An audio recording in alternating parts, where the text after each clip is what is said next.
Assalamualaikum warahmatullahi wabarakatuh. Saya Aisyah Sabrina dari kelas PBA 2C dengan NIM 21081021116 akan mempresentasikan mata kuliah Madkhal Ilmi tentang linguistik dan cabang ilmunya. Pengertian linguistik menurut etimologi. Dalam kamus online Merriam-Webster.com bermakna a person accomplished in language, orang yang cakap dalam berbahasa. Sedangkan dalam kamus online Cambridge dimaknai someone who studies foreign language or can speak them very well, or someone who dares or studies language. Seseorang yang mempelajari bahasa-bahasa asing atau yang bisa berbicara menggunakan bahasa-bahasa asing dengan sangat baik, atau seseorang yang mengajar atau mempelajari ilmu bahasa. Imbuhan IQs dalam bahasa Inggris dapat dimaknai bidang ilmu atau pekerjaan dari kata sifat. Sedangkan menurut terminologi dimaknai dua, yaitu satu, ilmu yang mengkaji bahasa manusia, the study of human language. Yang kedua, studi ilmiah tentang bahasa, the scientific study of language. Selanjutnya, letak keilmiahan linguistik yang terbagi menjadi tiga, yaitu eksplisit yang artinya gamblang, tegas, terus terang, tidak terbelit-belit. Linguistik merupakan pengetahuan eksplisit yang telah mengalami pengkajian dan pendalaman sehingga memiliki ketegasan dan kejelasan dalam konsep dan teori kebahasaan. Yang kedua, sistematik, yaitu berurutan atau teratur yang memiliki fakta-fakta penting yang saling berkaitan, memiliki pola-pola yang konsisten, teratur, dan ajek. Yang ketiga yaitu objektif, menjelaskan apa adanya sesuai dengan fenomena yang terjadi. Selanjutnya, linguistik bertujuan satu, mengamati bahasa manusia dan mendeskripsikannya secara akurat. Kedua, menemukan generalisasi dari deskripsi sebelumnya. Yang ketiga, menarik kesimpulan tentang sifat umum bahasa manusia. Dari sinilah kita tahu tujuan dari linguistik tersebut. Selanjutnya menjelaskan wilayah kajian linguistik, yaitu ada mikrolinguistik. Secara sederhana, mikrolinguistik dimaknai sebagai pendekatan analisa bahasa berdasarkan aspek internal bahasa yang terdiri dari bunyi, struktur, dan makna. Cabang ilmu dalam mikrolinguistik yaitu ada fonologi yang berfokus dalam mengkaji bunyi dan sistem bunyi bahasa. Yang kedua, morfologi yang mengkaji struktur bentuk kata atau pembentukan kata. Yang ketiga yaitu sintaksis tentang kajian prinsip-prinsip dan proses penyusunan kalimat dalam sebuah bahasa. Yang keempat yaitu semantik. Studi sistematis tentang makna dan semantik dalam linguistik adalah studi tentang bagaimana bisa mengatur dan mendeskripsikan makna.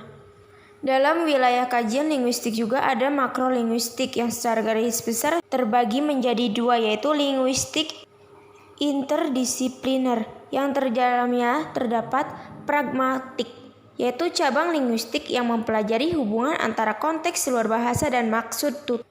Yang kedua, sosial linguistik, yaitu mengkaji hubungan bahasa dan masyarakat yang mengaitkan dua bidang yang dapat dikaji secara terpisah.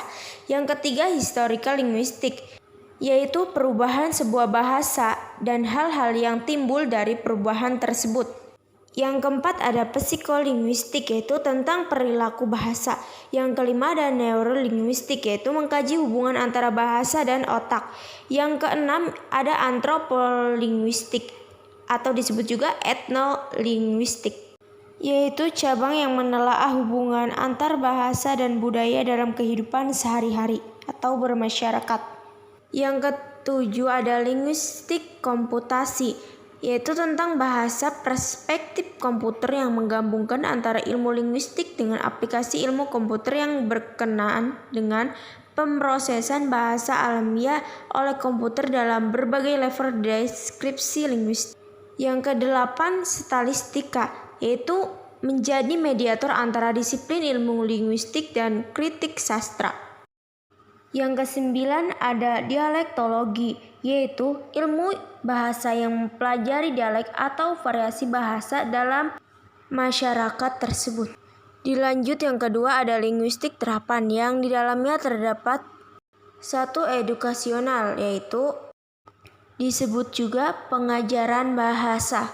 Yang kedua penerjemahan, yaitu sistem pengalihan amanat dari satu bahasa ke bahasa asing. Yang ketiga ada perkamusan, yaitu berfungsi sebagai referensi dan umumnya berupa senarai kata yang disusun secara alfabet dan disertakan pula informasi mengenai ejaan, pelafalan, kelas kata, makna kata, kadangkala sejarah kata, dan contoh pemakaian kata dalam kalimat. Yang keempat ada linguistik forensik, yaitu salah satu cabang linguistik terapan yang sangat berkaitan dengan hukum. Yang kelima ada terapi wicara, yaitu mencakup metode dan teknik pengucapan bunyi-bunyi yang tepat. Yang keenam ada linguistik medis atau language pathology, membantu bidang patologi dalam hal penyembuhan cacat bahasa.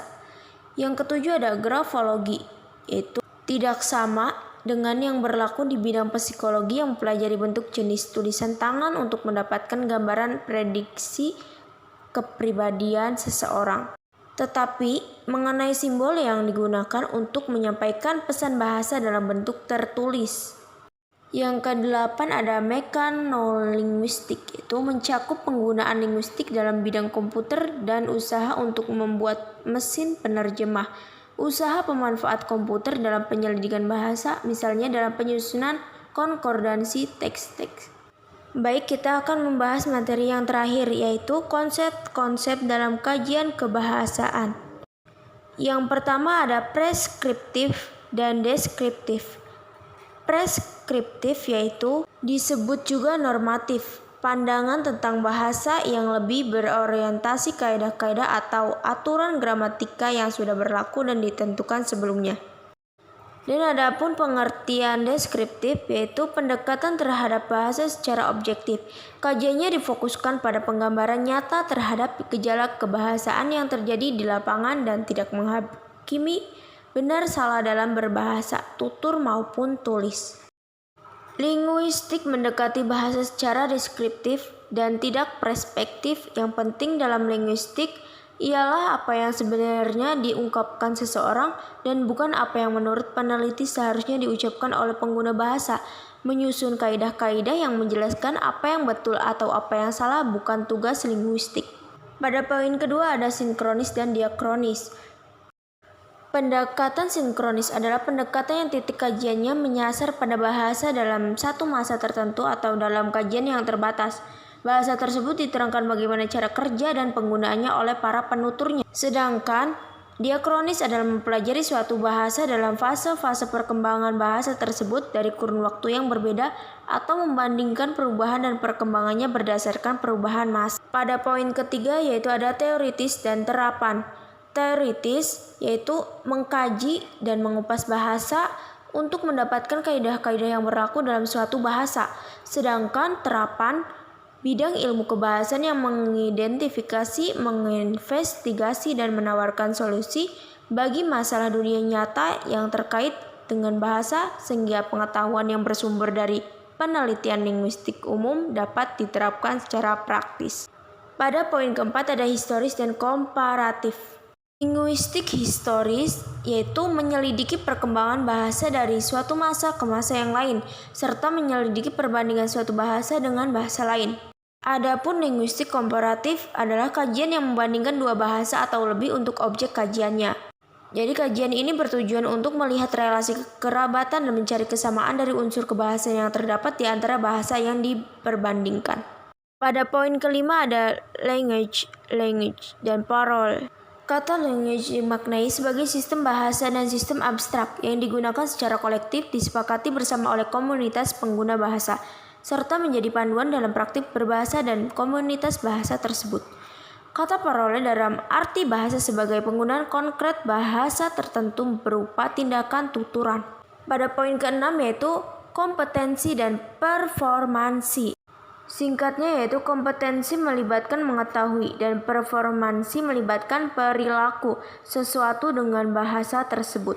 Pada poin ketujuh yaitu fungsional dan formalis. Teori-teori kebahasaan formal tersebut menjelaskan fakta-fakta pengetahuan yang dimiliki penutur mengenai bahasanya. Sedangkan bagi kalangan fungsional, bahasa didefinisikan sebagai sebuah bentuk komunikasi. Sekian presentasi dari saya, semoga dapat dipahami. Kurang lebihnya mohon maaf. Wassalamualaikum warahmatullahi wabarakatuh.